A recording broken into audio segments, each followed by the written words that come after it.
India को लेकर आपस में लड़ गए सीएम योगी आदित्यनाथ और अखिलेश यादव। अमित शाह और भूपेंद्र चौधरी भी पीछे नहीं रहे। पीएम मोदी ने की शुरुआत तो फिर पीछे नहीं रहे सपा के स्वामी प्रसाद मौर्य और बीजेपी के भूपेंद्र चौधरी। बयानों ने काट दिया गदर और मचा दिया कहर। सीएम योगी ने कहा कौआ तो फिर अखिलेश यादव ने बता दिया विभाजनकारी। दोनों के समर्थकों ने तो सारी मर्यादाएं ही लांघ दी। चुनाव अभी दूर हैं, लेकिन सियासी दलों की नूरा कुश्ती ने माहौल कर दिया है गर्म। आवाम के मुद्दे दूर, छीटाकशी ने माहौल में बढ़ा दी है गर्मी। पॉलिटिक्स या फिर डर्टी पॉलिटिक्स, इसका फैसला तो आपको करना होगा खबर के अंत में। लेकिन जो हालात बन रहे हैं वो कई सवाल खड़े कर रहे हैं। तीसरे मोर्चे के गठन से पहले आरोप प्रत्यारोप बड़े नेता लगाते थे। जुबानी जंग कार्यकर्ताओं में होती थी, लेकिन अब तो शीर्ष नेता ही आपस में भिड़ रहे हैं। इंडिया के गठन के बाद जो बयान सामने आ रहे हैं वो कई सवाल खड़े कर रहे हैं और सियासी नूरा कुश्ती अब गर्मी बढ़ा रही है। अब इंडिया को लेकर अखिलेश यादव और सीएम योगी आदित्यनाथ ही आपस में लड़ पड़े और उसके बाद जो सुर्खियों का दौर तेज हुआ है उसने हल्ला मचा दिया है। कोई किसी को कौआ बता रहा है तो कोई किसी को विभाजनकारी बता रहा है। इस नूरा कुश्ती में आवाम के मुद्दे तो जैसे गायब ही हो गए हैं। शुरुआत प्रधानमंत्री नरेंद्र मोदी के बयान से हुई और इसके बाद तो एक दूसरे पर कटाक्ष करने के दौर से सब मर्यादाओं को भूल गए। बताएंगे अखिलेश यादव ने क्या कहा है और सीएम योगी ने क्या कहा, लेकिन पहले पीएम मोदी के अलावा अन्य नेताओं के बयानों को जान लेते हैं।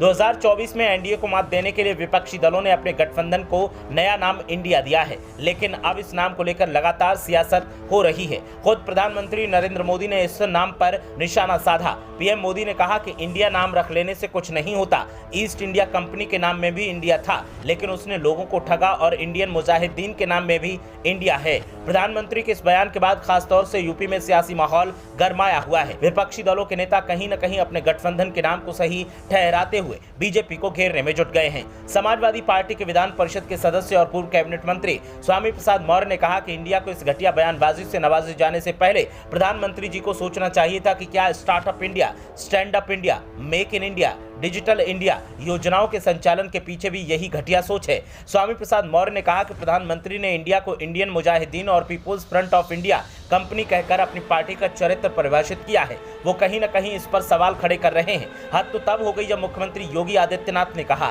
कौआ अपना नाम हंस रख ले तो वो मोती नहीं चुंगेगा। अमावस्या की काली रात को पूर्णिमा का नाम देने वो शीतल और प्रकाशवान नहीं हो जाती है। नाम बदल लेने से इनका मूल स्वभाव नहीं बदल जाएगा। ऐसे ही इंडिया नाम लगा लेने से आत्मा और संस्कार में रची बसी विभाजनकारी भारत विरोधी दूषित मानसिकता समाप्त नहीं हो जाएगी। समाजवादी पार्टी के मुखिया अखिलेश यादव ने अपने ट्वीट में किसी का नाम तो नहीं लिखा, लेकिन अखिलेश यादव ने ट्वीट के जरिए निशाना जरूर साधा है।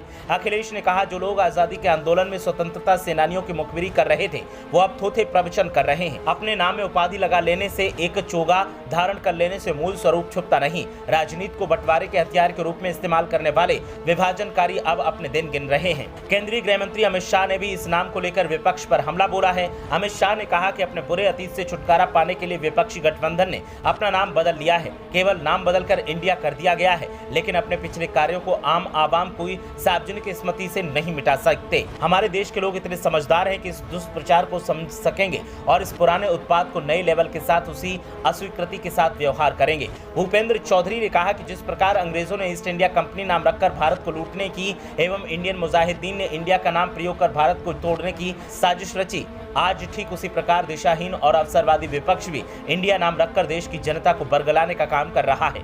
उन्होंने कहा कि देश और उत्तर प्रदेश की जनता इनके असली चाल चरित्र एवं चेहरे को बखूबी जानती है, इसलिए इनके झांसे में नहीं आने वाली है, क्योंकि नाम बदलने से इनकी नीति और नियम नहीं बदलने वाले। मुझे पूर्ण विश्वास है कि माननीय प्रधानमंत्री नरेंद्र मोदी जी के नेतृत्व में 2014, 2017, 2019 और 2022 की भांति ही आगामी 2024 लोकसभा चुनाव में भी देश की देवतुल्य जनता इन्हें मुंह तोड़ जवाब देगी।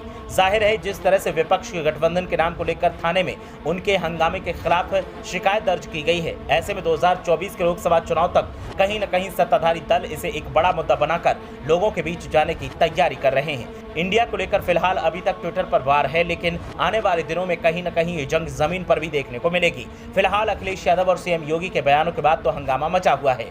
उत्तर प्रदेश में सत्ताधारी और विपक्ष एक दूसरे के आमने सामने हैं। ब्यूरो रिपोर्ट, मीडिया हलचल।